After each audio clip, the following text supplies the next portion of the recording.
Artificial intelligence is easily one of the most prevalent themes in all of science fiction. The idea that a machine could exhibit the same level of intelligence and sentience as a human being has captivated writers and audiences alike for decades. From an ominous computer system in 2001, A Space Odyssey. Open the pod bay doors, Hal. I'm sorry, Dave. I'm afraid I can't do that. To superhuman androids in Westworld. Turn the other cheek.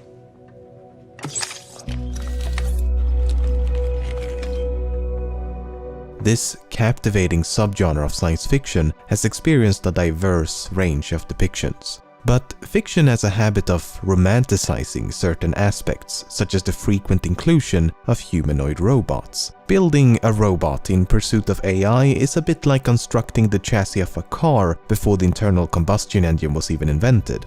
But I guess anthropomorphism is just an easier solution than expecting audiences to get emotionally attached to a few lines of code. Unless you're Joaquin Phoenix, of course, but that dude can do anything. In recent years, a few outspoken intellectuals such as Elon Musk, Sam Harris, Stephen Hawking, Nick Bostrom to name a few, have voiced genuine concerns for the rise of artificial intelligence as brilliant minds across the globe are competing to retrace the hundreds of millions of years of evolution that resulted in the human brain. And while many experts have no doubts about machines' ability to achieve human-level intelligence at some point in the future, just as many believe it to be an impossibility. And perhaps it is. Perhaps we are incomprehensibly complex in such a way that we cannot do what nature has done to us. Then again, if random mutations can lead to intelligence, how hard can it be? In fact, even though evolution had a hell of a head start, machines have already surpassed us in some limited domains. Take the two popular board games chess and Go. The best human chess and Go players in the world have been defeated by artificial intelligence. Just think about that. No human player will ever again become the best at either of these two games. No matter how hard you try, even if you dedicate your entire life to become the best player you could possibly be, it will never be enough. Luckily for us, there's a lot more to the human condition than chess and Go, but is it that dubious to think that more general talents and abilities could be rendered equally obsolete? Assuming it's possible, what happens when machines become more competent at performing any and all physical and mental labor? If AI becomes more competent in every regard, then what purpose or function would be left for us to serve? The music playing in the background of this video was entirely composed by a machine.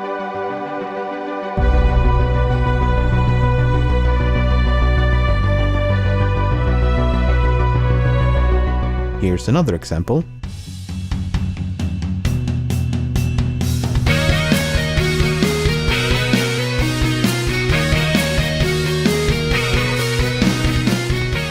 How about some acoustic guitar?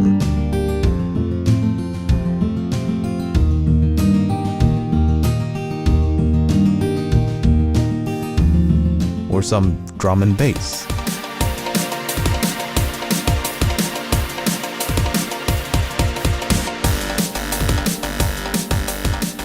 It's quite impressive, but then take a listen to this.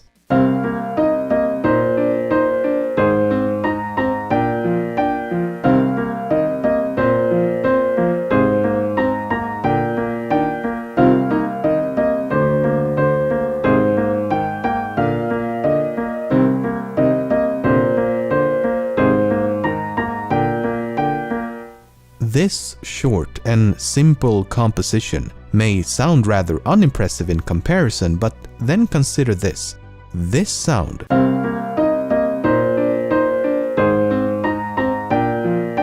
is not the sound of a piano.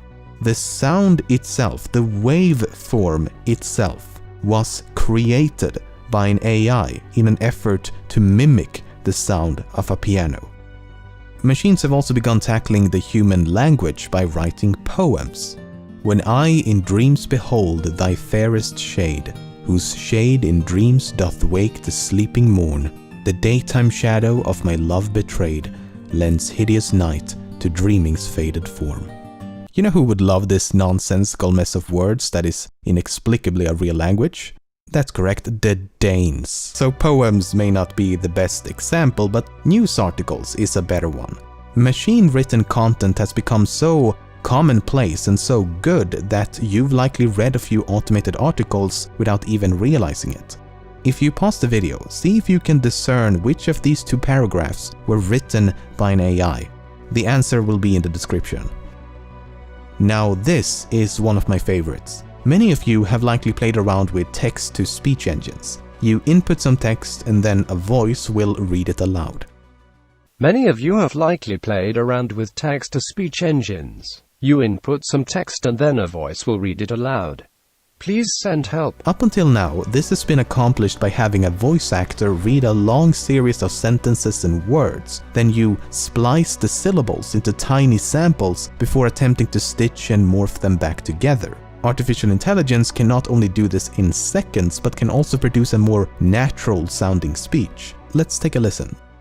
The Blue Lagoon is a 1980 American romance and adventure film directed by Randall Kleiser. The Blue Lagoon is a 1980 American romance and adventure film directed by Randall Kleiser. Aspects of the Sublime in English Poetry and Painting, 1770 to 1850. Aspects of the Sublime in English Poetry and Painting, 1770 to 1850. It can also produce human-like gibberish. Sådan. Et ord for at sige, jeg står til mig, but den er til noget citat i jeg det forfatning der godt kan det give så. Am kwas. Find the neck out. Preferate so again like then the lar house is a phone. That's like is it today? So how does it work? Well, as you can imagine, it's complicated, and that's a severe understatement, but let's use an analogy. Think of a human infant. An infant doesn't really know or comprehend anything. It's just an oblivious sack of meat that occasionally moves around and screams a lot.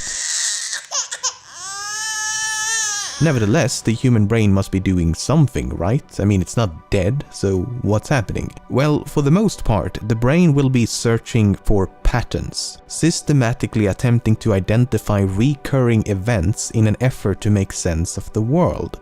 Colorful toys equals fun. Vegetables, not so fun. If mommy and daddy can speak, maybe I can speak. If they can walk around on 2 feet, maybe I can too. A few years of this repetitive learning process and we can go from this to this, and even this. And unfortunately this, you don't want that. This is essentially what machine learning is all about. You create a simple mathematical model of the human brain and then you feed it a bunch of information. This artificial neural network will then attempt to make sense of this information by learning from past mistakes and imitation.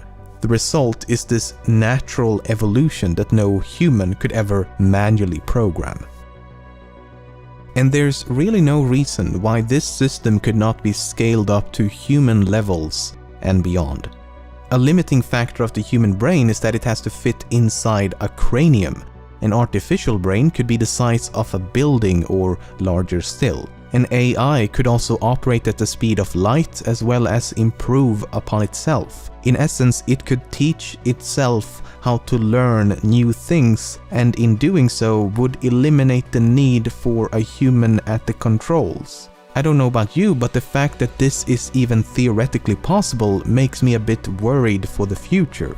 There is a genuine cause for concern, as lost in this idealistic quest for improvement is the function of humanity itself. If we render the species incompetent, what's to prevent artificial intelligence from recognizing that incompetence and taking control? Because how do we control something that is more intelligent than us? It would be like a colony of ants attempting to control even a single person. It just isn't believable. And elaborating upon that analogy, think about the way we treat ants. Most of us don't have some deep hatred for ants, but if they are ever in the way of something that we want to accomplish, we could not care less about their existence. And even if we did care, how would we explain to them that they need to move because we want to construct a building or something? Attempt to explain to the millions of animals living in the jungle the geopolitical and socio-economical reasons for why we continue to destroy their home.